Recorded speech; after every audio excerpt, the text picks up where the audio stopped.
almost 300 of you who've joined us. I'm very grateful to be here. We also are funded by the U.S. Department of Justice Office on Violence Against Women, and thank them for support of our programming. Today, we're talking about working with LGBTQIA2S or Two-Spirit Plus survivors of domestic violence, sexual assault, and stalking. We're going to have a specific or more narrow focus at times on survivors living in rural jurisdictions. We're going to discuss terminology, the prevalence and dynamics of violence that LGBTQIA2S plus folks experience and survive, barriers to getting help, and some best practices for mitigating and addressing those barriers.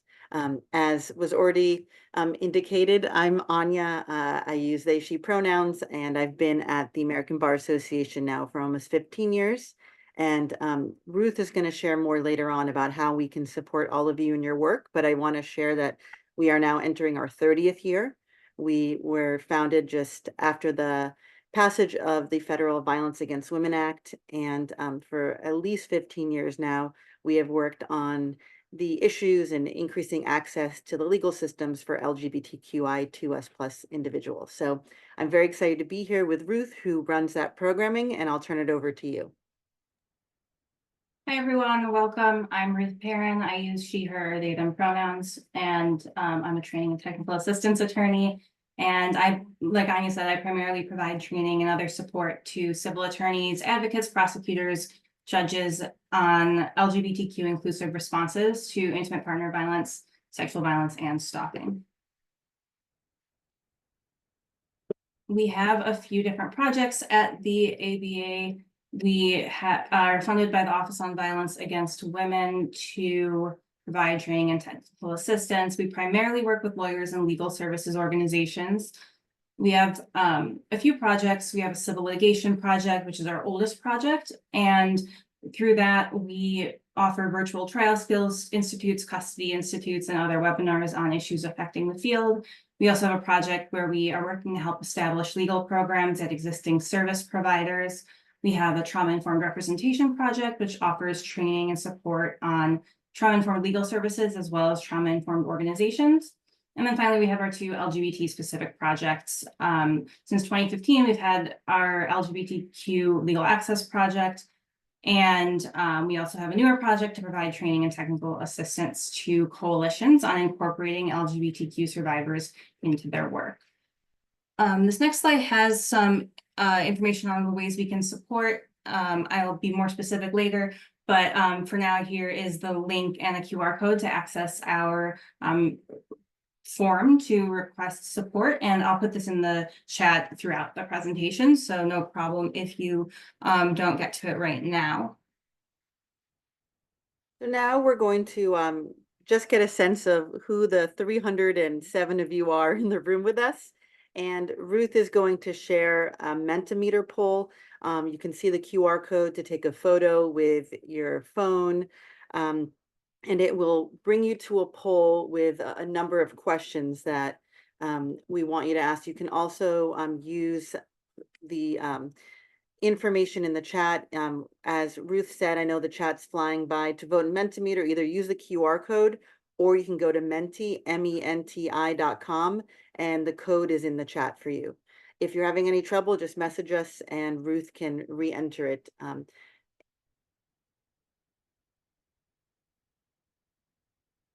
The question, if you're a person who does not love technology today, you can see some of your peers are answering. You can put into the chat your role. Are you an advocate, a civil attorney, court personnel, a prosecutor, forensic nurse, or other?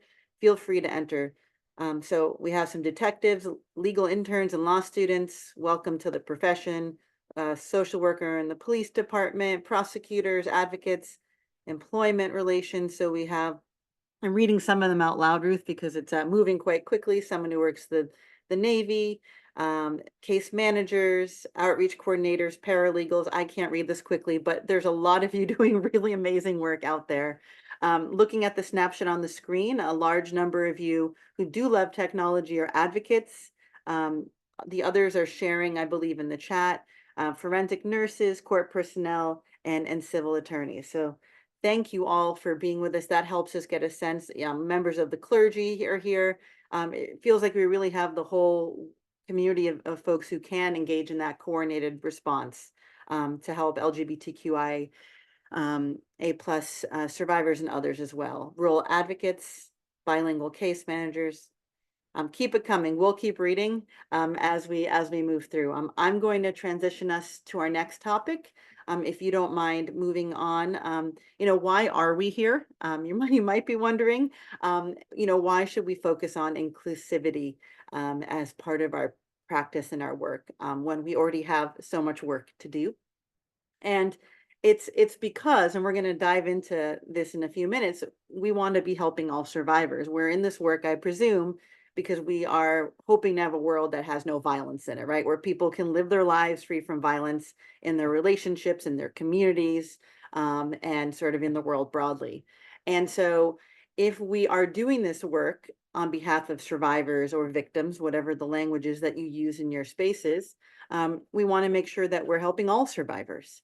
And in order to do that, we need to be culturally responsive, and we need to think about the people in our communities we want to serve and what their differing needs might be.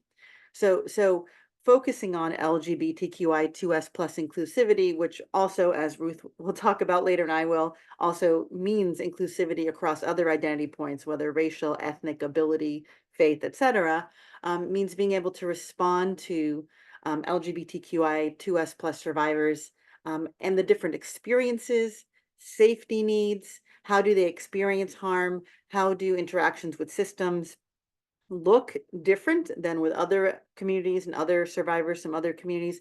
Those are some of the things that we're going to talk about, because if we want to meet people where they are in their trauma and to understand their harm, to work with them towards healing, advocacy, we need to actually know who they are. So we're going to start by talking about some LGBTQ terminology and language, some information on why language is important, some common terms and identities, pronouns, and some practice tips for using terminology and language. So I think starting with terminology and language can be important because it gives us a foundation for understanding people's experiences. Language is how we all make sense of the world around us and of ourselves, and so in some ways it can be really important. Language is a form of self-identification, how we explain ourselves to ourselves and to other people. And a lot of marginalized communities have had their ability to define themselves taken away and haven't had the ability to choose terms that are meaningful for them or that describe them, in their own words, and often have been instead given labels that are harmful. And so as a result, it's important to respect the terms that people use for themselves.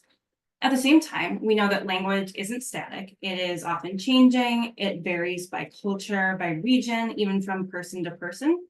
And it can even vary in a single person in different contexts. So all this means that no one expects you to know every term there is, and it's okay not to know all terminology. And the importance of language includes mostly just understanding that it's okay not to know what terms mean. It's okay to ask clarifying questions, but you have to respect the language that's meaningful to an individual. So to do that, it can be helpful not to assume how any individual survivor identifies, including what terms they use for themselves, what pronouns they use, or anything like that. And I think that's the other piece is a pretty common trauma-informed principle that we want to be mirroring the language a client uses, whenever we're talking about their experiences, but the same principle applies to talking about their identities and which includes sexual orientation and gender identity. So the next, oh no, I think this is Anya. I think I'm going to hop on the definition train and start talking a little bit about basics. And I just want to share that I see the question in the Q&A, and we're actually going to address that question. It's a fair one about what 2S plus means in just a moment. So basic sort of foundational terminology, gender identity and sexual orientation. These are terms that when I was coming out were not in like the common narrative culturally, but are definitely terms that we hear about more as culture has evolved, acceptance, and also sort of the backlash and legislation that focuses on people's gender identity and sexual orientation. And so I just want to give a foundational point. So sexual orientation is sort of that inherent or immutable, either emotional, romantic, or sexual attraction to other people. It can also be the lack of attraction to other people. And this is sort of that component of us. So the way I always talk about it is we have different layers of our identities. And I think oftentimes gender identity and sexual orientation get conflated, but they're actually two separate things. And so that sexual orientation is really about that attraction, whether it's sexual or it can be just romantic or emotional. The concept of gender identity is actually one that is rooted in a social construct. Um, and the social construct begins at birth. When we are born, a medical professional, often a doctor or nurse, examines our body and says, it's a boy, it's a girl, right? And so then we are labeled a boy or a girl, or perhaps intersex now. Um, and then with those words, if I asked all of us to type into the chat, well, what are the words that are associated with boy versus what are the words that you believe are associated with girl or maleness or femaleness, we could come up with a number of words, right, that are associated with that. Gender identity, however, is different from what a external person tells us in terms of who we are. And it's sort of an innate internal concept of maleness or femaleness, or neither, that someone carries, about how they perceive themselves to be in terms of those social construct of male, female, or outside of that spectrum. And sometimes there's a visual of a barn, one end male and the other end female, and people are sort of somewhere along that spectrum. But there's a lot of folks who feel like that spectrum is too binary and limited. And so again, it's constantly evolving. All of these terms are. Ruth was talking earlier about you don't need to know all the terms. I don't know all the terms, if you work with young people, they have words that I don't know because I'm officially an old fart now, right? So when you're talking to people, as Ruth said, if you want to mirror them, you got to learn and ask them what words are and what they use. So again, sexual orientation and gender identity are different parts. There's also something called gender expression, and that is sort of like the performative nature of who we are. When you are going out in the morning and you are putting on clothes or makeup or accessories or none of those, right? Then you are sending a message to the world about who you are and how you want to be seen and perceived, because our clothes have social values, right, associated with them. Skirts have a different message than a three-piece suit, right? And that's because, again, these are all social constructs that go back generations. The way I've talked about it with my kids is they're stories, right? These are cultural stories that can differ based on geography, based on community. In some communities, you can be more masculine presenting and still perceived to be heterosexual. In other communities, someone might presume that you are queer, right? So there's all sorts of stuff that gets into it that we can't dive into in this short time together, but that we can talk about more another time. And so gender expression, again, is your external appearance of your gender identity. It could be through your clothing, through your body characteristics, your voice, and it may or might not conform to sort of like social expectations of you. You may have different gender expression at work than you do in your private social circles due to safety reasons or other reasons. And that is true for LGBTQI2S plus folks. It's also true for heterosexual, cisgender, or not transgender people. We all have gender identities and we all have sexual orientations, and they can actually fluctuate over our lives. They don't have to be static, and they are not always static. So we're now going to give you an opportunity to learn some of these terms. And there was a question in the chat around this. So the terms that you see up here are a few of many. I mean, the list is growing because reclaiming space for yourself can also be reclaiming a name for yourself and an identity, right? So there's lots and lots of words, and they are constantly evolving and changing. So L for lesbian, is about sexual orientation. G for gay is sexual orientation. B for bisexual is sexual orientation. And then the rest of A for asexual is sexual orientation. The rest can either be gender identity, or queer is sort of like a soup that different people hold on to differently. And I think it might be worth it, Ruth, for me to read some of these definitions, just because there's been some questions. If there are terms that are not on here that you would like to find, you can put them in the chat and we can either integrate it into our conversation, or we can follow up with you afterwards. So talking about the sexual orientation terms, lesbian is a word that typically means people who identify as women who are attracted to other women. Gay typically means men who are attracted to other men. And again, this is gay men can be transgender men, gay men can be cisgender or not transgender men. This is not about gender identity, it's about sexual orientation. There are some women who use the term gay. And when I came out 4 million years ago, it was a term that was more frequently used by people in community, the way that queer is now. Bisexual is about folks who are attracted to more than one gender. There's also pansexual and a lot of other words that have different sort of connotations there. And asexual, or ace, some people use that terminology, is actually has multiple subsets of identity, but sort of the cliff notes is about folks who are not attracted to other people in traditional manners, either sexually, romantically, or otherwise. In terms of terms that are connected to gender identity, transgender is an adjective. So a person isn't a transgender, although some communities use that term, but those are community driven. But generally for allies and others, it's an adjective describing someone whose sex assigned at birth, the doctor sex, does not match their gender identity. So they were told they were a boy and nuh-uh, or they were told they were a girl, that's not right, right?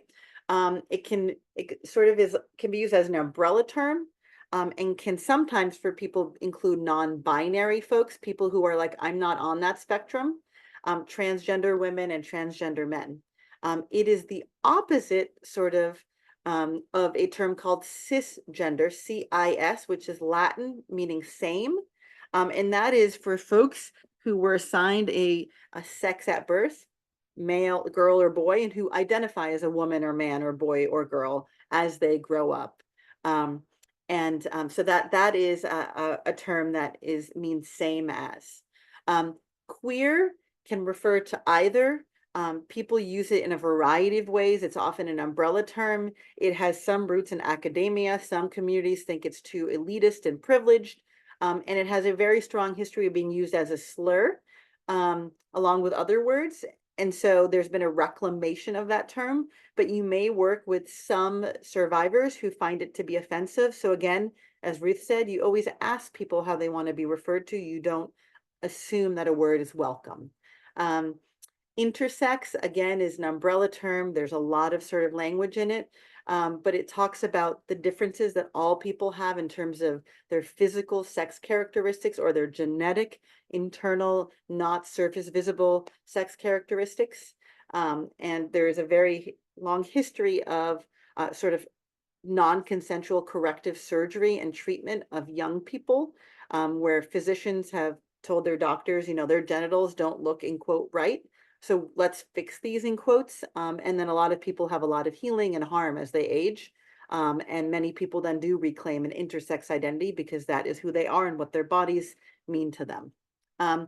Asexual, I've already sort of discussed, and two-spirit is a term related to folks in indigenous communities. Not all indigenous people identify with this term, but it is a term that relates to the fact that in many indigenous communities, being what many of us call lesbian, gay, bisexual, transgender was sort of actually an elevated, honored identity, and was holding of feminine and masculine energies, these two spirits together. So some indigenous folks identify as LGBTQIA, some two-spirit, and some other.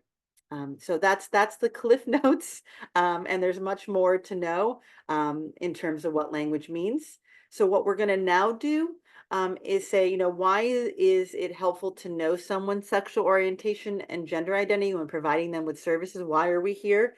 Well, we've talked about how culturally relevant services are important. We want to start with you. Why are you here? Why is it important, do you think, to know someone's sexual orientation or gender identity when providing them with services. And we'll give you a few minutes to type into the chat.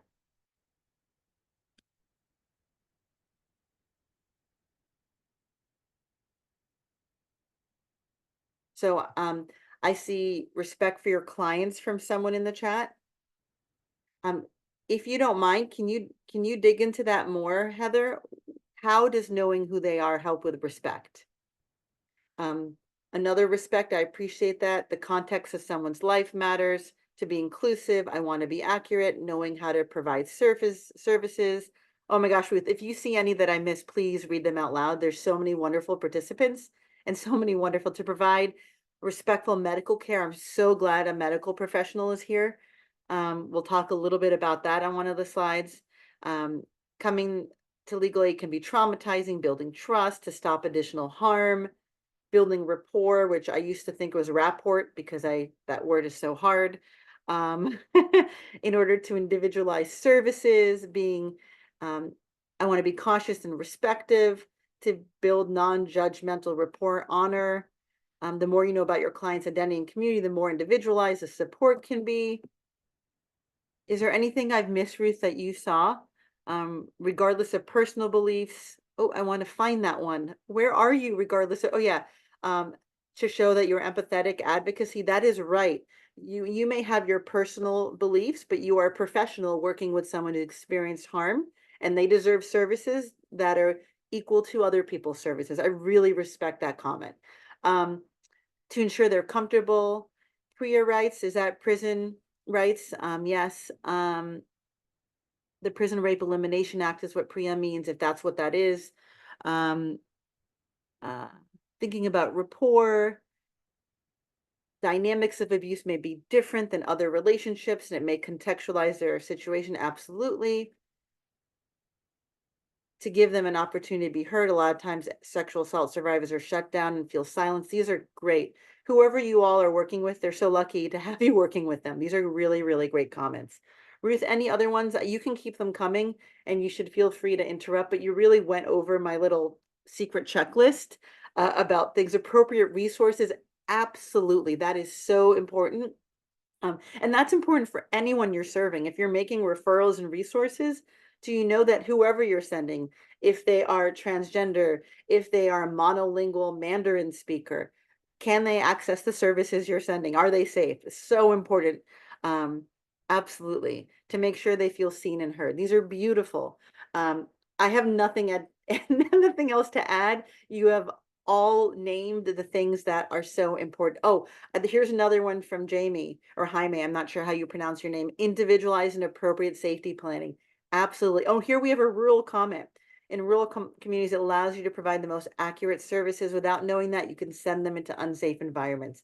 Absolutely. And the really depressing thing is that this is true in urban urban settings as well, but there absolutely are more legal deserts and more sort of community specific deserts in rural spaces.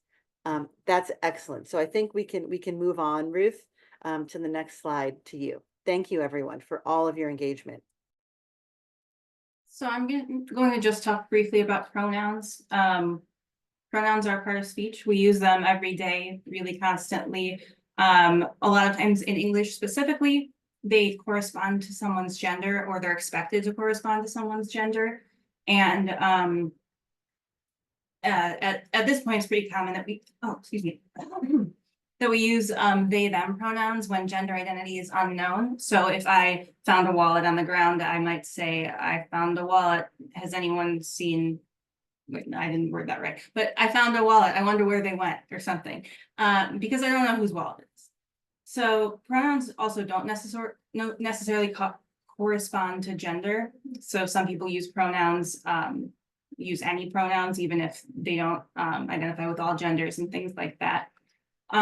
Because pronouns in English are associated with gender, people often assume them based on appearance.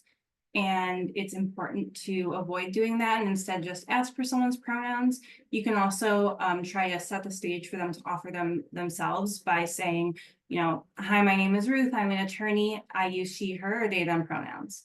Can you introduce yourself? And then they might be prompted to share their own pronouns or feel safer doing it since you've done it. And if someone doesn't share their pronouns, it is important to ask. You can always, whenever you're asking any question, you should offer survivors the option to not answer. And when it comes to pronouns, if someone doesn't share pronouns, you should just default to their name and not, assign them pronouns that they've declined to provide. I think that often there's a concern that it's rude or intrusive to share or to ask directly what someone's pronouns are. But it's a practice that we should do with all clients, not just people we assume are, not cisgender or not heterosexual. And you can always explain why if there's pushback and say, I have to talk to my supervisor about your case, and I want to make sure I'm referring to you respectfully. So if I was talking about you, how would I want to tell my supervisor about, or how would you want me to tell my supervisor about your needs, or something like that? And if people are bothered by it, you can always say, we ask this of everyone. If you're not comfortable answering or don't want to answer, that's okay. And one other piece is that not all cultures or languages use pronouns the same way we do in English or in the US. Some languages are entirely gender neutral, and some cultures might not use pronouns at all. And on the other hand, there are some languages that are heavily gendered, and it can make it even more difficult to find and use gender inclusive pronouns. And while there's been pushback in terms of the English language and using they, them as a singular pronoun, there's been significantly more pushback in languages that have even more gendered language for these newer gender neutral pronouns for one person. So in terms of all of this terminology and language that Anya and I have talked about, we've kind of tried to boil it down to some points, thinking, all right, tomorrow you're going to go to work. What can we do with this information? And so the main points are never make assumptions, and always ask. If you don't feel comfortable asking, you should practice. It seems a little silly, but there's no harm or there's nothing but benefit from partnering with a coworker and saying, can we practice asking each other, what is your sexual orientation? What is your gender identity? Or even practicing answers if you get pushback. You should also always offer to clients or to survivors that you're working with the option to not answer, or to, if it's a form, you can have a prefer not to say answer. You should introduce yourself with your name and pronouns so that people feel like perhaps they're safe in conversation with you to provide their own pronouns, because you're aware of the need to have someone's pronouns and be affirming of their pronouns. And ask directly for someone's sexual orientation and their gender identity. We'll talk about this more later, but it can be really important, like you all have said, to help understand what their needs are and what specific types of violence or specific experience of violence that they might have had, and what their safety planning needs are. And then it's okay not to know what something means. And it's also okay to make mistakes. No one expects you to get everything right all the time.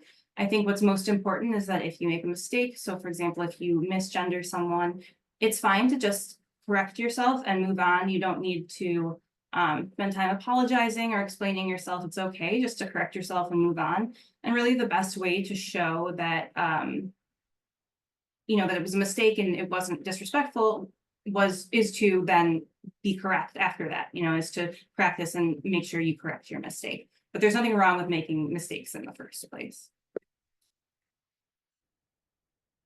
All right, so now just for a little practice, if you're comfortable, you can share in the chat. I know you already introduced yourself, but just again, say, hi, my name is blank, my position is blank, and blank are my pronouns. So I would say, hi, my name is Ruth Perrin.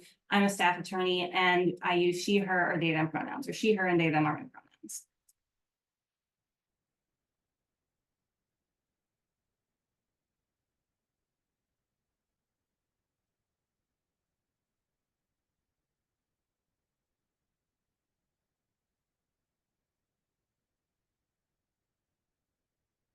Like I said, I know it's kind of strange sometimes to do new things and it can feel uncomfortable. So we always encourage people to practice like you're doing in the chat now.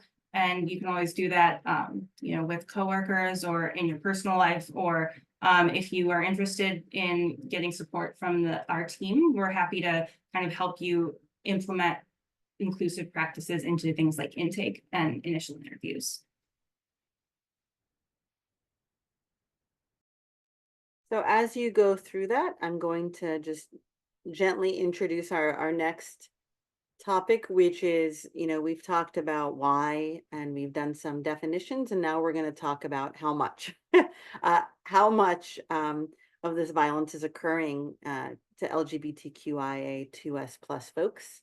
And so we're going to talk about the prevalence of intimate partner violence, sexual violence, and stalking violence.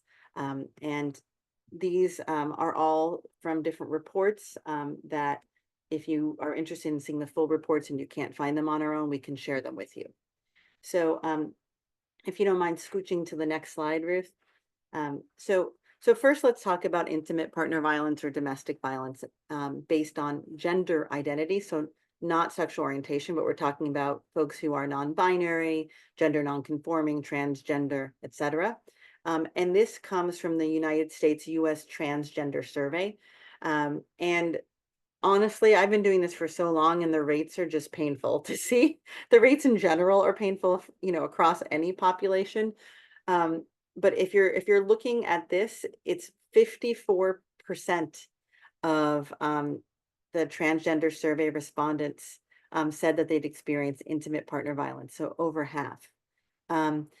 And so this is similar, obviously, in many ways to intimate partner violence in the general population. When you look at physical violence, 35 to 30 in the general population, but the rate of 54% is really quite astounding. And so again, why are we talking about this? A brief step back. What we frequently have heard in our work is that people aren't having or seeing transgender clients come in to see them, or lesbian or gay or bisexual or queer, asexual, etc. clients come in. And so they're saying, well, this isn't happening in our communities. And I think part of what we want to talk about is that this is happening across communities, across jurisdictions, rural, urban settings at sort of astronomical rates. And part of that is that sort of anti-LGBTQ oppression, then allows for more violence to occur because there isn't a meaningful response, right? And we know this is true where aggressors use systems against, heterosexual, not transgender survivors as well. And so the issue isn't like, is this occurring to folks in your communities? And Ruth is also going to talk about the Movement Advancement Project, or MAP project, where you can look at sort of populations of folks in your communities, but it means people aren't getting to you. And so we're going to talk now about the stats, and then we're going to talk about who's not coming to you and how can you make those connections. We're now going to switch to prevalence in the lifetime of intimate partner violence by sexual orientation. And what I think will jump out to you here is the, again, incredibly high rates of intimate partner violence that bisexual women experience, 69%, followed by lesbian women. So this is women who identify, people who identify as women, who have romantic, sexual, etc. Relationships with other women, 56.3%, and heterosexual women also astronomical at 46%. The statistics are more closely aligned among people who identify as men, but this is from the CDC, Center for Disease Control, NISFIS survey, and it did not ask about gender identity, so we can't dig into and overlap that in these statistics here. But I just want to sort of say, 69% in a room with 10 bisexual women, that's 7 women who've experienced or will in their lifetime. And that's an enormous astronomical number and something to be considered. I also want to make one slight footnote that we don't have time for in this training, which means that if someone is a bisexual woman who's come to you about a male partner, it doesn't mean that, if a woman comes to you and has a male aggressor, it doesn't mean that she's not bisexual, right? And there could be reasons to ask about that person's identity outside of the narrow relationship that they've come to you about. So again, we can't make assumptions. We need to ask these questions. Next slide, please.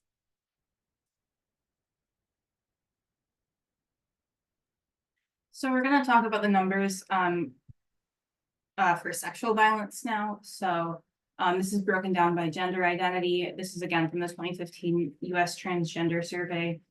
And they found that 47% of all trans people experience sexual violence in their lifetime. Broken down into different specific identities within the trans community, they found 55% of non-binary people experience sexual violence, 37% of trans women, and 51% of trans men experience sexual violence. And I think looking at these numbers is important. I think one thing to note is that we often hear a focus on violence against trans women, especially Black trans women, which is because they're often at risk for very serious violence, including fatal violence. But it's also important to note that trans men are at particularly high risk of sexual violence in their lifetime. And because often our services were initially created, in terms of the movement broadly for women, understanding that women make up the majority of survivors, it's important to think about how male survivors, especially trans men, fit into that picture. And so making sure, our spaces are using language that's inclusive of all people's experiences, including men's experiences, and especially trans men's experiences, is really important. So one other factor about the sexual violence against trans survivors is the US Transgender Survey report broke down who the perpetrators were. And I think that, when I did direct services, I primarily worked with sexual assault survivors. And when we talk about sexual assault, we often would emphasize that most people are assaulted by an acquaintance or an intimate partner. And people often are not assaulted by strangers. And that's more of a kind of the way the media portrays sexual violence.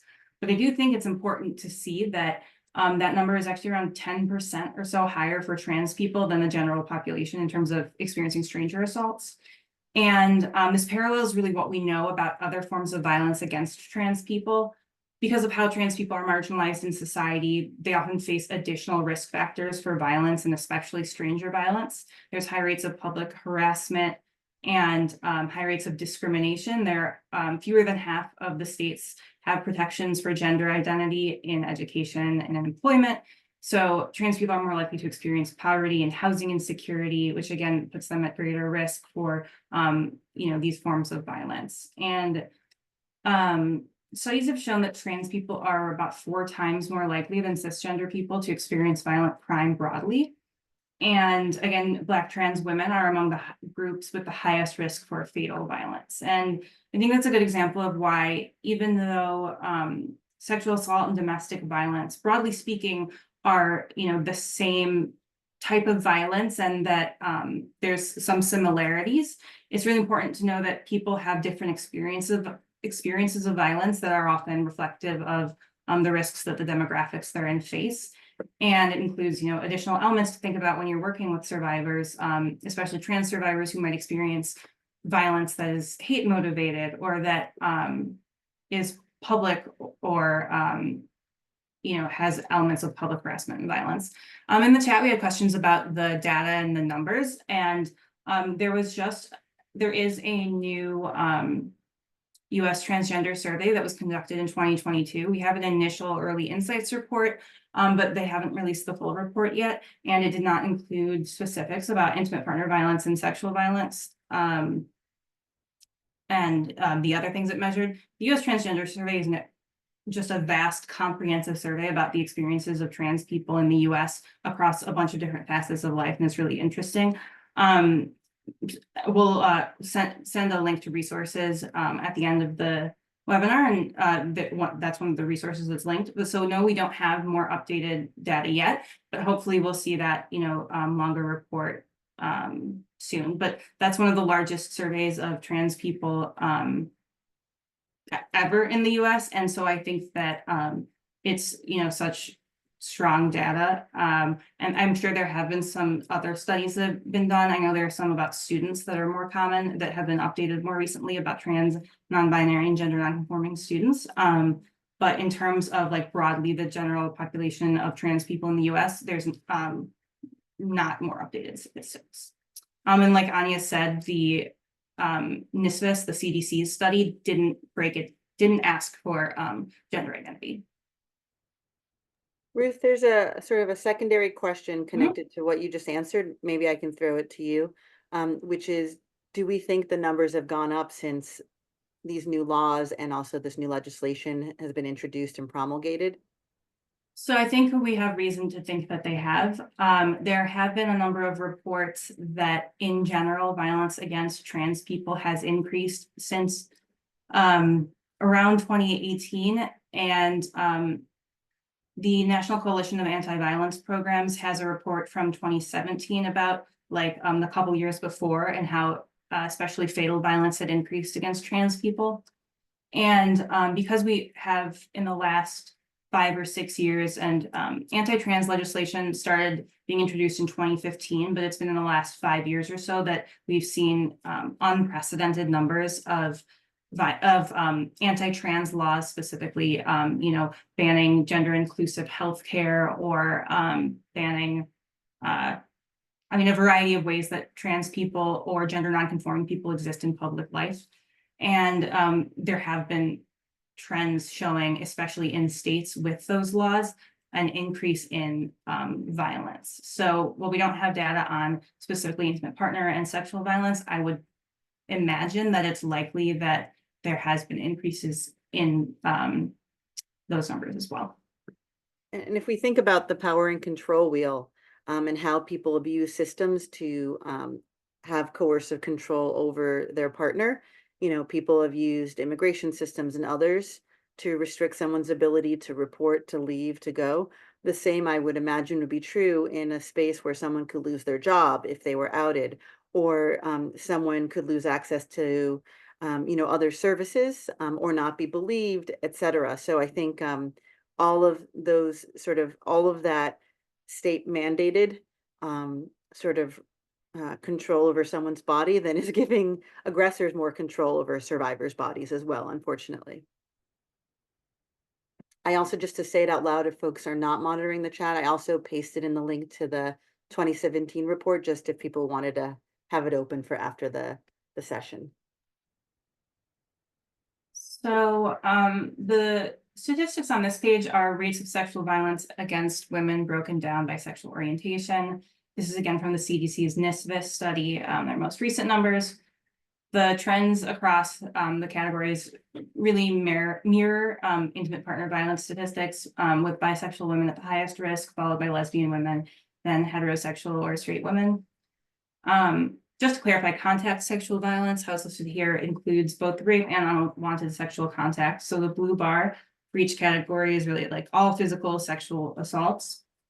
And the numbers here are even higher than the numbers for intimate partner violence, and show that it's about 8 out of 10 bisexual women will experience sexual violence in their lifetime.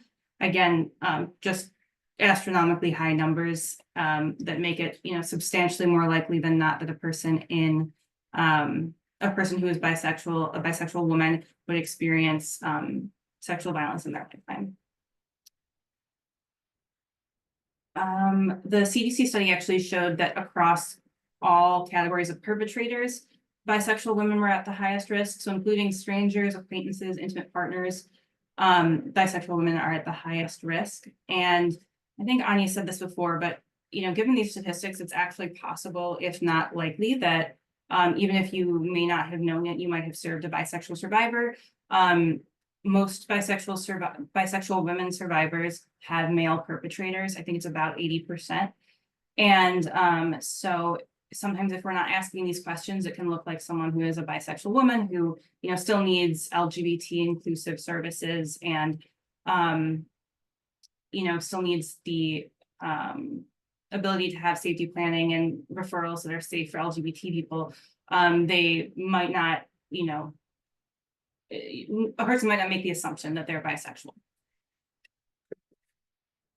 So looking at the statistics for men, broken down by sexual orientation, you can see that bisexual and gay men experience a lot higher rates of sexual violence than heterosexual men. The blue columns all contact sexual violence. And the most recent NSFIS study included a new category asking about made to penetrate assaults. And I think that this was the first time we've seen a NSFIS report include that. The way men experience sexual assault sometimes can feel like an afterthought to some male survivors. So I think it's really important that we're gathering data like this to understand, and what these statistics show is that it really parallels all forms of contact sexual violence as a whole experienced by men, with gay men and bisexual men experiencing almost double the rates of, or in this context, more than double the rate of made to penetrate assaults than heterosexual men.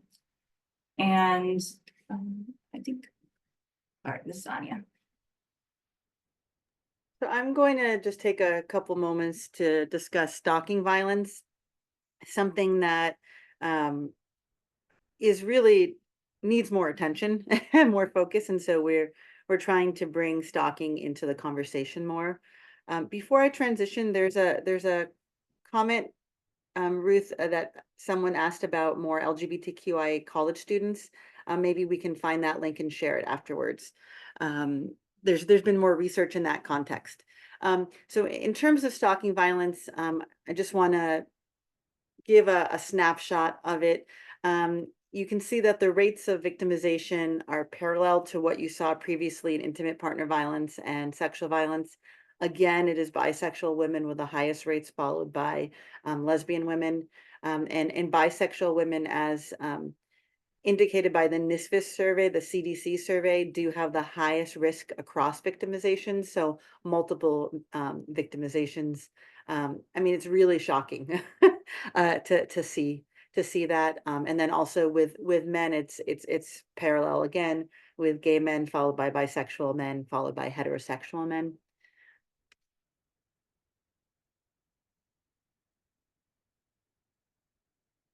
In terms of gender identity, because again, what we just spoke about on the previous slide was sexual orientation. Yet again, transgender women have a much higher rate. They're 2.5 times more likely to experience stalking as a component of coercive control, a tactic of intimate partner violence, and two times more likely to experience online harassment. Almost half of the people in that US transgender survey, again, experienced discrimination, harassment, and physical violence. And transgender, non-binary, genderqueer, gender non-conforming undergraduate students experience stalking at 2.5 times more than all students. So, there's a long history of LGBTQIA2S+ folks engaging with each other and building community online. In those spaces, in rural communities where there aren't as many places to meet up and connect in person, and just in general, as technology has filled all of the space in our lives.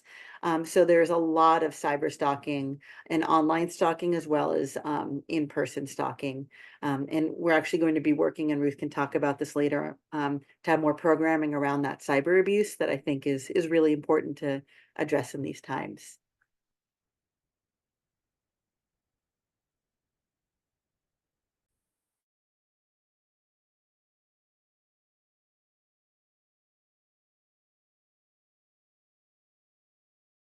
Ruth, you're muted. I'm sorry. Yeah. Okay, so we wanted to provide some of the context in which these statistics occur to understand, why these numbers look the way they do. On screen, we have homophobia and biphobia, which refer to the many ways that people are oppressed on the basis of sexual orientation. Transphobia refers to the ways that people are oppressed on the basis of gender identity or gender expression. These terms are kind of misnomers because we're talking about really hatred and bias more than we're talking about fear, the way the term phobia is often used.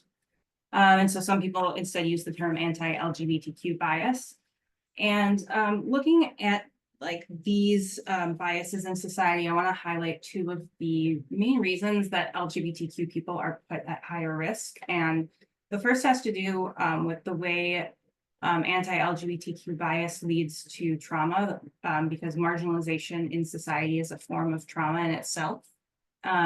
Groups with historical and systemic trauma experience higher rates of a variety of health issues, have greater risks for poverty, housing insecurity, and also violence. And a lot of the experiences I just named are independent risk factors for experiencing violence, in addition to compounding the risk that LGBTQ people or marginalized people in society face because of ongoing societal bias. And each experience of marginalization is a trauma on its own. And broadly, sexual orientation and gender identity in the US are not, there's no consensus on if these are considered protected classes legally. And the result is that it varies a lot state by state, the amount of trauma that someone might have about or related to their sexual orientation and gender identity. It wasn't until really recently that sexual orientation gained traction as a protected class. And in most places, gender identity is still not a protected class, meaning that it is legal in many places to discriminate in education or in employment on a state level for against LGBT people. So, and then, like people in the chat have raised, we're seeing these efforts to legislate trans people's existences, and we're seeing the negative effects that that's having on trans people. And the result is that anti-LGBT bias is not only common in society, but it's becoming more normalized and legitimized by these legislative efforts. And experiencing trauma makes people more vulnerable to additional trauma. And I'm sure you're all, most of you work with survivors every day. And I'm sure you've seen before that a lot of times survivors have experienced violence before, or have been assaulted before, and trauma kind of compounds in individual people. And, abusive people sometimes take advantage of people who have been made vulnerable by prior experiences.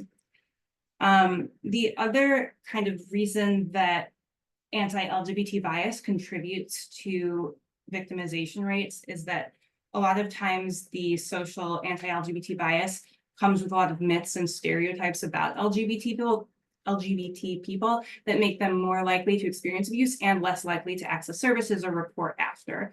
So there's a lot of stereotypes about the sexualization of LGBTQ people, kind of reducing LGBT identities to sexual acts or behavior, and not seeing LGBTQ identities as a legitimate facet of a person's identity.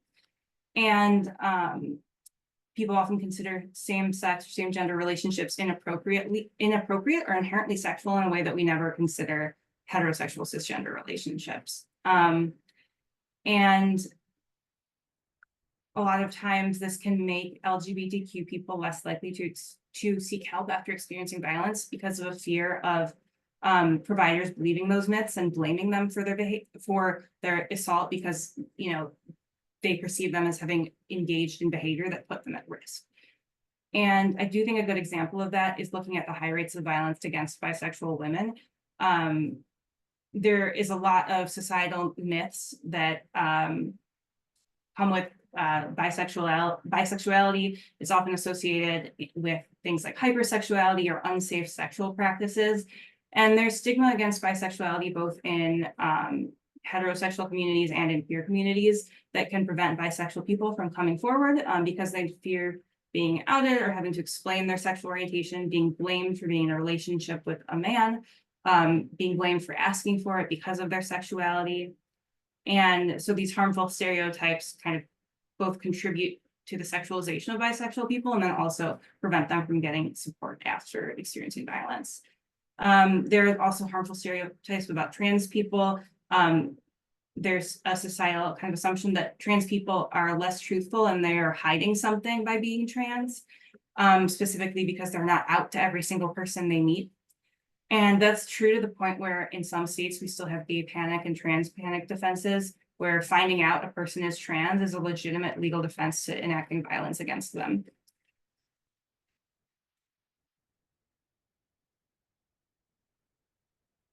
So another important consideration about the experiences of anti-LGBTQ bias is the context of intersectionality.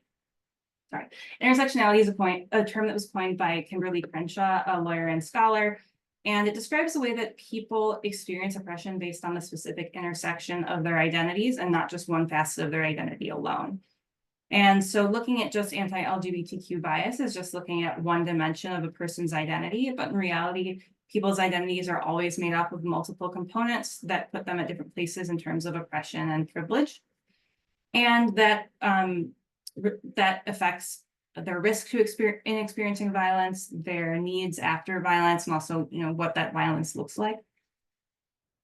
So revisiting the statistics we just talked about briefly, if we add in other factors, we see a whole different picture that's, again, even more kind of harrowing to look at. So we said before that 54% of all trans people will experience intimate partner violence in their lifetime. But if you look at trans people who have experienced homelessness, we see that 72% will experience intimate partner violence. 47% of all trans people experience sexual violence in their lifetime, and but 72% of trans people who have done sex work experience sexual violence. And then almost 80% of bisexual women experience sexual violence. But if you look at race and ethnicity, 93.6% of Hispanic bisexual women experience sexual violence. So I think that looking only at one facet of a person's identity risks missing, what their experiences actually might be.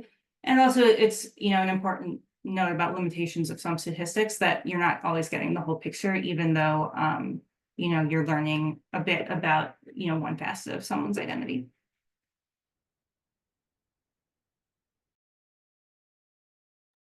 I just want to take 5 seconds to note, those statistics take the breath out of me sometimes, like it's really unreal, but it is real. And one of our participants very bravely and vulnerably shared in our chat that, in her community, and she said she's Medicare years old, which is just phenomenal as a as a term.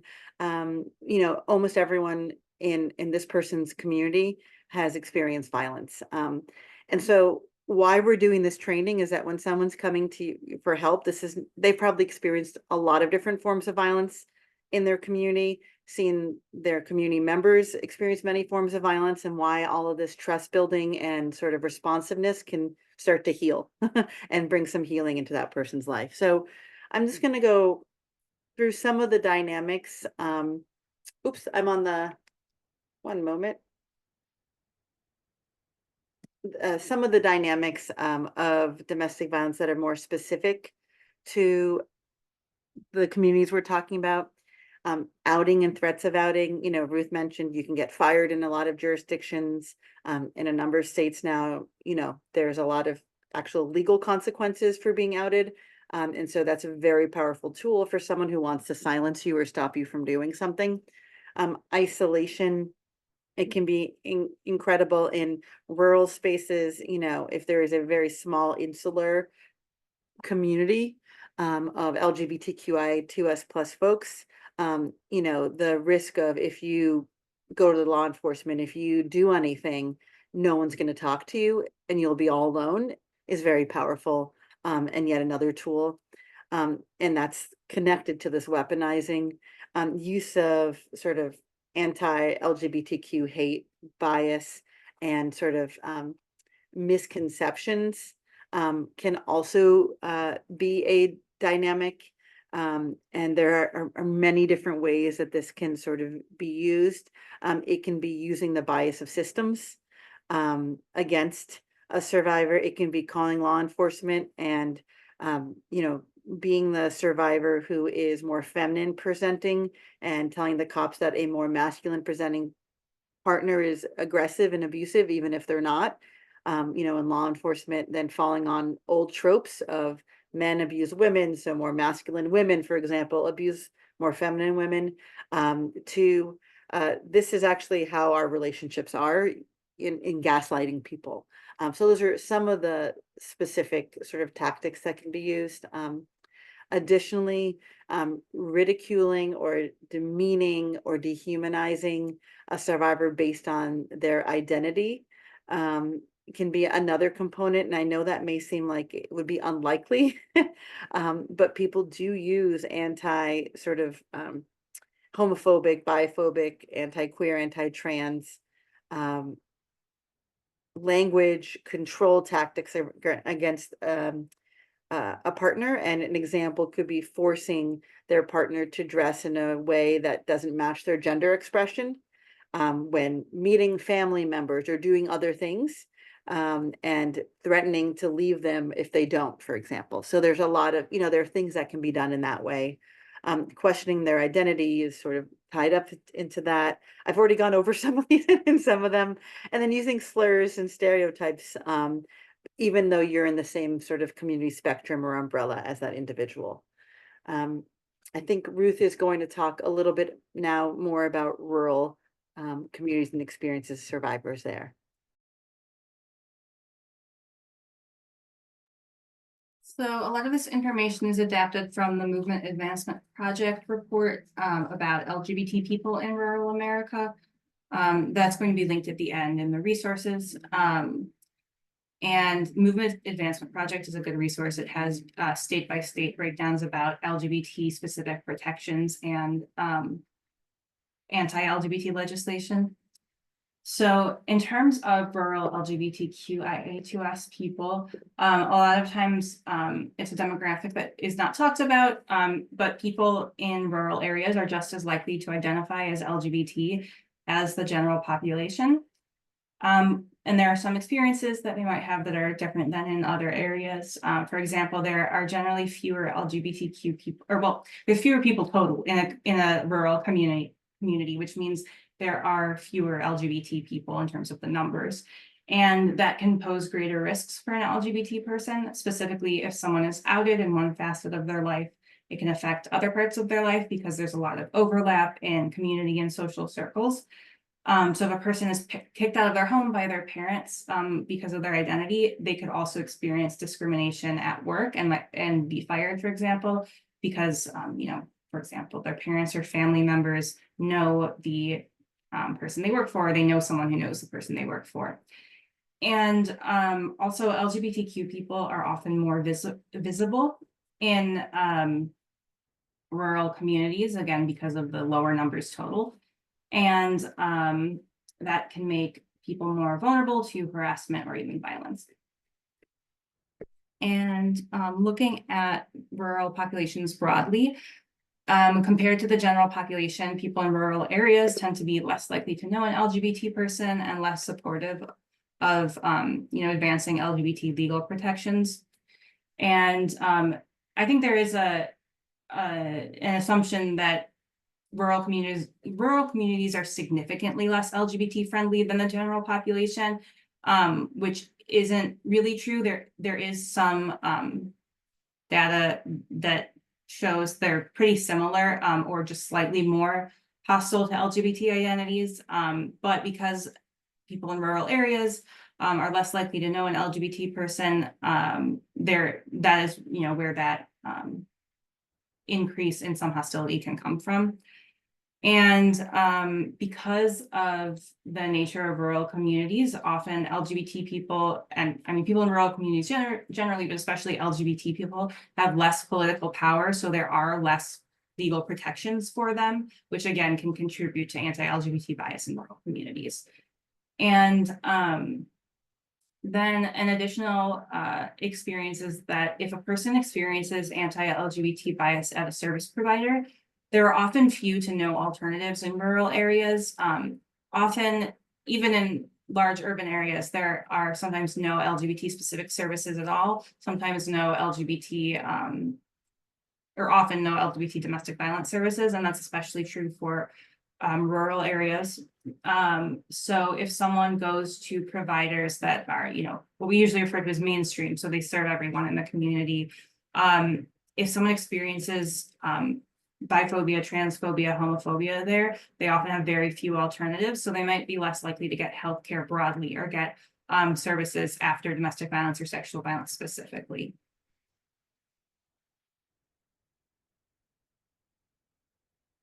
So based on all the information about prevalence and experiences, a couple of the big takeaways are that even if you see fewer LGBTQ people in your work, it doesn't mean the crimes are not happening in your jurisdiction. And it might even mean that you've served LGBTQ survivors in the past, but not been aware of it. Trans people and bisexual women are the demographics that are particularly high risk. So making sure you're providing a safe and inclusive environment for LGBTQ people broadly, so that if survivors are coming to you and they're not people that you might immediately identify as being part of the LGBTQ community, the hope is that you create a safe enough environment that people feel comfortable sharing that information so you can get them the services and support that they need.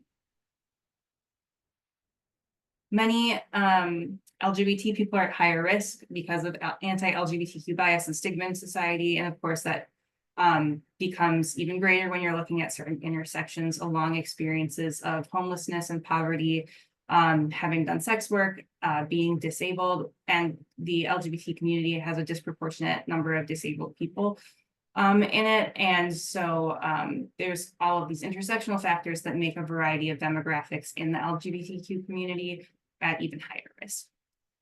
And LGBTQ intimate partner violence includes power and control.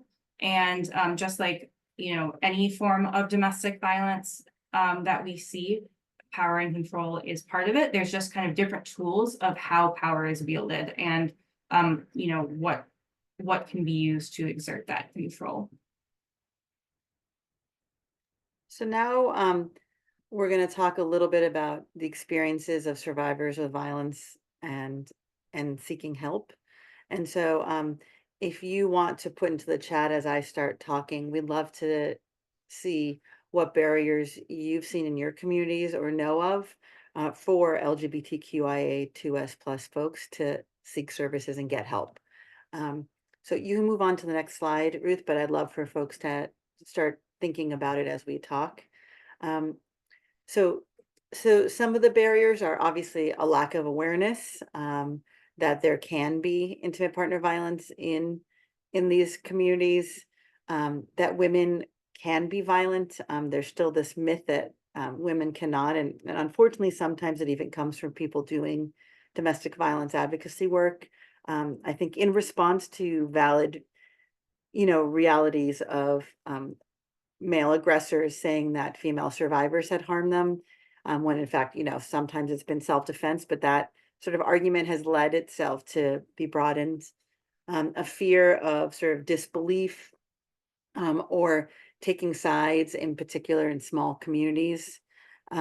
Guilt and self-blame can be a big role. You know, you've come out, you've potentially lost your family and other communities, and now, like, is this your fault? Like, was everyone right? Because there aren't sort of affirming spaces elsewhere. And that's connected to internalized stigma, homo, bi, transphobia, and the fact that, you know, if you're born into a world where from day one, you have heard and seen that being gay, for example, or being trans is bad, and there are laws in your jurisdiction that say being gay or being trans are bad, and people are saying it, then that seeps into who we are. And, you know, a lot of trauma and therapy work around that can be a support, but unfortunately, it's a reality for folks. In addition, there are sort of these false portrayals of violence being mutual or even consensual in, do you mind switching slides, please, in LGBTQIA plus relationships? This is a very old statistics, but anecdotally, it's still true that LGBTQIA plus folks are 30% more likely to have mutual orders issued by a court because they can't identify who the aggressor is, because our courts are incident based, right? And they don't do the whole snapshot. They do the snapshot, not the whole movie, to get the context of what actually occurred and the coercive control. I alluded to earlier, fear that if you're the more masculine presenting partner, you'll be perceived to be the abuser, lack of specific programs and support services, concerns about how your experiences will affect perceptions of the community. For years, I did a training on LGBTQ intimate partner violence in LGBTQ spaces, and we always called it the last thing in the closet, because when people were advocating for marriage equality, saying, we're just like you, we want our picket fence and our golden retriever, it was hard then to then also say, and we also have gender-based violence, right? And so it's something that was sort of pushed back in order to achieve one realm of rights. In addition, do you mind going to the next slide, please? Thank you. Again, there's not only fewer community-specific services, but there are fewer community-specific spaces and places to build community with other survivors even. Fewer legal services, Ruth already mentioned this, so many folks have to go to what we deem mainstream services, not community-specific services. That also means the race to the court, the race to the services is more threatening if there is one service provider in the state who can sort of responsibly and respectfully serve LGBTQ survivors. An aggressor may try to call first and screen out and conflict out the survivor. So I think I covered the other ones on this slide already. And yes, Carmen Maria Machado's book In the Dream House is excellent. I see that comment in the chat. And then Ruth is going to talk more now about sort of service and system responses.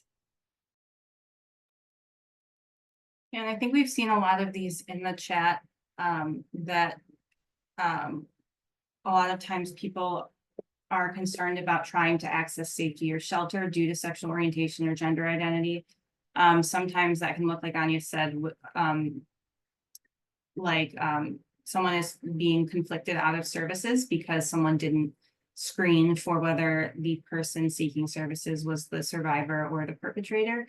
And it can be common that law enforcement specifically either arrests no one when called to a domestic violence incident or arrests both parties because they don't know how to go to a place they're called and determine who the aggressor is based on because they don't have that proxy of sex or gender to do it. And so in same-sex relationships, they're often unsure what to do and may choose to do nothing in terms of a criminal justice response.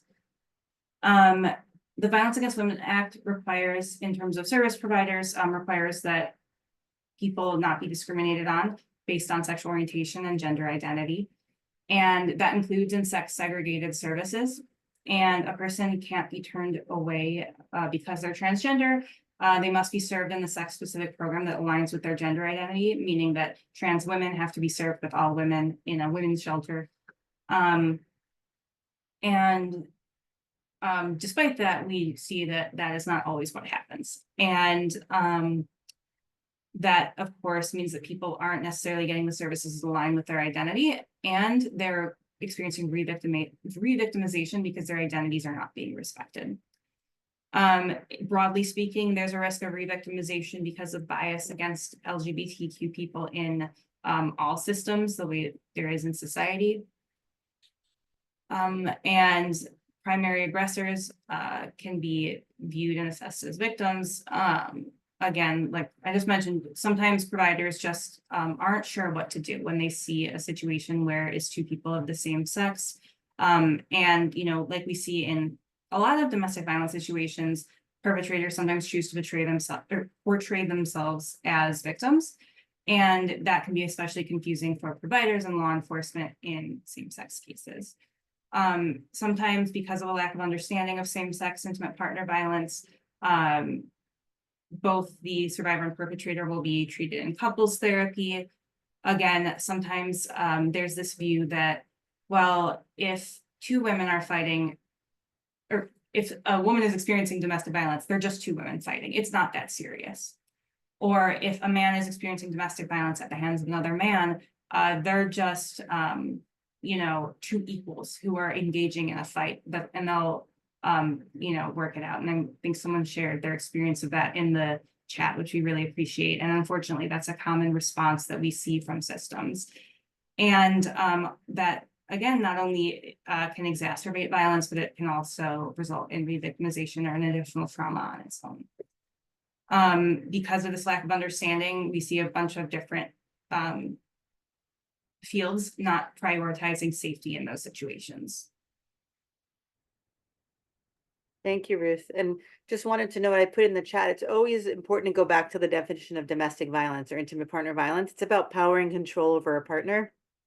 And so these situations, this is what we go back to, root ourselves in, and then evaluate what's happening. So just briefly, sort of anti-trans bias and challenges, just re-emphasizing things that have been shared. There is an enormous amount of societal bias and unfortunately familial bias against trans people, which is incredibly painful, isolating, harmful. We have not even talked about the incredibly high rates of suicide and attempts and death by suicide of gender non-conforming, non-binary trans kids and LGB youth. Victim services professionals can re-victimize through bias if systems aren't evaluated for that bias, and processes from intake to conversations to pronouns aren't changed. And the criminal justice system, criminal legal system, oftentimes reflects cultural sanctioning of heterosexism and of transphobia.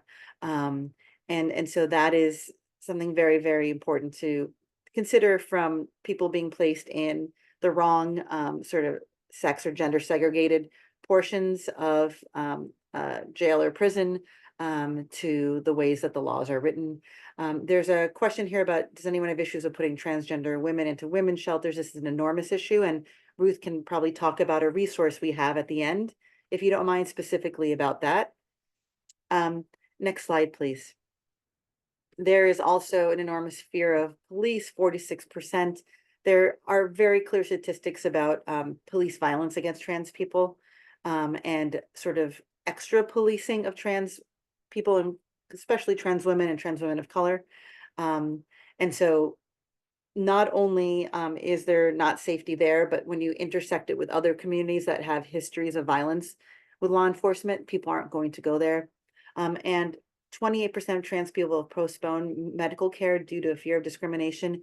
If you go to Forge Forward's website, I mean, the things that I have learned over many years now about the incredibly high rates of sexual abuse by medical providers of transgender people, there is no doubt why people don't go and are fearful to go to get the care that they need.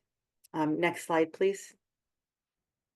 So key practice points: internalized stigma can influence how a survivor interacts with you. They may have shame and guilt about their own identity because the barriers folks face. If you're working with someone, consider what they have gone through and the bravery. It's like the flip side of the risk, right? That they've actually come to you for services, are outing themselves in a space where maybe there are laws that have criminalized their identities, right? Incredibly brave. And not only that, every survivor is telling you painful things about their life, a stranger, right? So there's that that powerful role and honor that we have in these jobs. Working with the survivor to identify safety concerns and safety plan, including referrals. So safety planning around outing, safety planning about referrals and places they might go. Is this a place where someone can go? Making sure again that those referrals are safe is also key. And so those are things to hold and consider. Some additional best practices from Ruth. Yeah, so throughout the presentation, we've tried to identify best practices, but we also have just a few additional best practices broken down by different professions. So for advocates, it's important to have a working knowledge of LGBTQ specific organizations in your area, including things like healthcare, domestic and sexual violence services, youth services, or other community services. And in places where no LGBTQ specific services exist, it can help to identify statewide, national, or regional services that are available, especially by phone or online. And you can also assess the inclusivity of other community organizations you work with. Consider, the experiences of any LGBT survivors you have worked with. If their website says they're inclusive and has, inclusive language or images and things like that. And if you don't know if an organization is inclusive and you're working with an LGBT survivor, you should let them know that. When safety planning, it can be helpful to know if someone is LGBT. So it's important to consider things like if there's overlapping social circles with the perpetrator, what LGBT community spaces exist that they might encounter the perpetrator in. Consider the potential for outing in providing services and what that might look like and how you can address that. And also in all professions, really, it's important to stress any confidentiality and privilege that you have with in conversations with them so that they know they're safe to tell you things like their identity so that then you can provide those services. In terms of attorneys, some additional tips, ask about a survivor's legal name versus the name that they use. And this isn't just true of LGBT people. A lot of people go by names that aren't their legal name or their birth name, and you want to know both. Sometimes trans people might transition socially and go by a different name that is affirming to them, but then you do need their legal or birth name for litigation.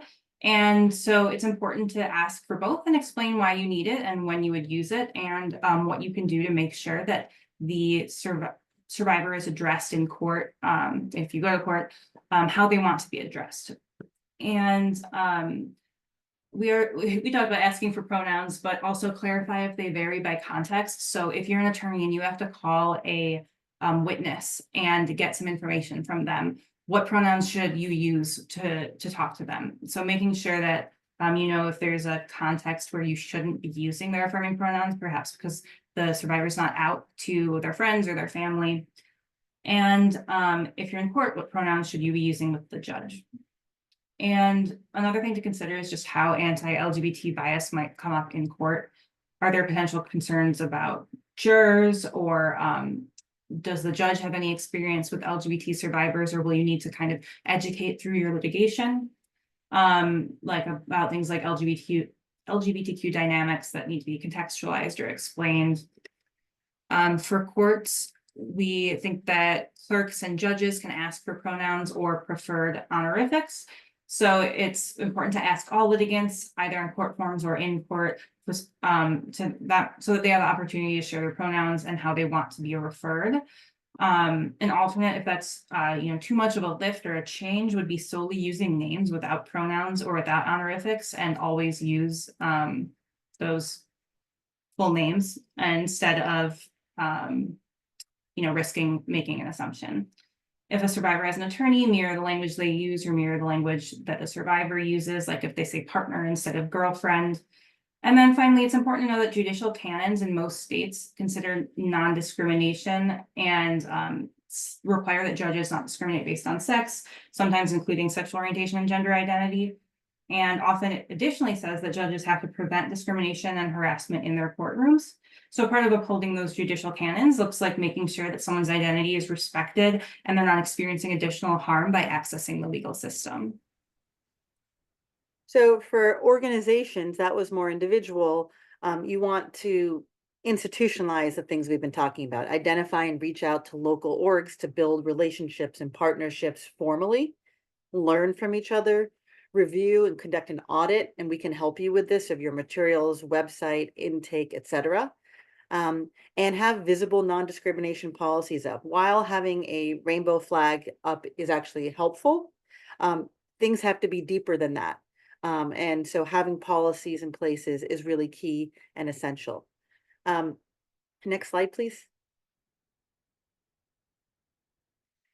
Having, additionally, internal policies for your own employees who might be LGBTQIA2S+, to make sure that people from the communities you're seeking to serve feel safe and affirmed working in your environment, receive regular training, and again, address intake and interview policies and practices. This is about institutionalizing from top to bottom, bottom to top. So on this page, we have a QR code to some resources and references that we've discussed. And the link is also up there as well. I put it in the chat, and for some reason, I'm not able to put it in as a clickable link, but you should be able to copy it down. The resources and references just include some of the reports we've mentioned, as well as the some resources that are great for service providers. There's a link to a form to request help from us. And I know there's a question about the studies I had mentioned on university students, and I will try to find that after we get off this webinar and put it in the folder today. So just a couple of ways the ABA CDSB can help out. Mostly we work with legal services organizations or multidisciplinary audiences. We can provide training on LGBTQ inclusive services, both foundational trainings and advanced topics, and we can provide comprehensive one-on-one support.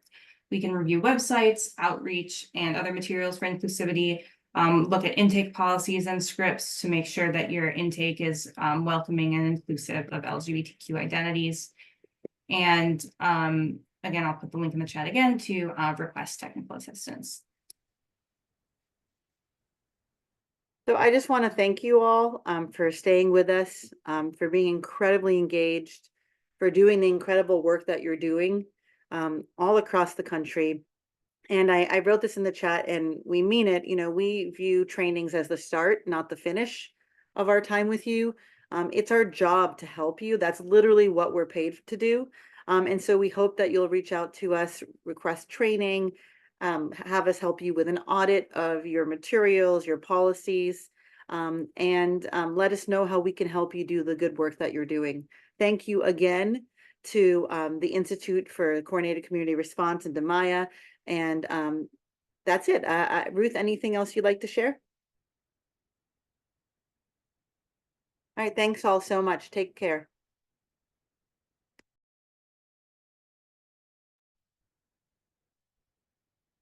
All right. Thank you, everyone. We also have our case closed, the capture or conviction of Billy Chimirmir, which is out on the podcast on crimes against women. And this recording will be made available to everyone. Thank you. And also, please complete the survey and you will get a certificate for attendance. Thank you all.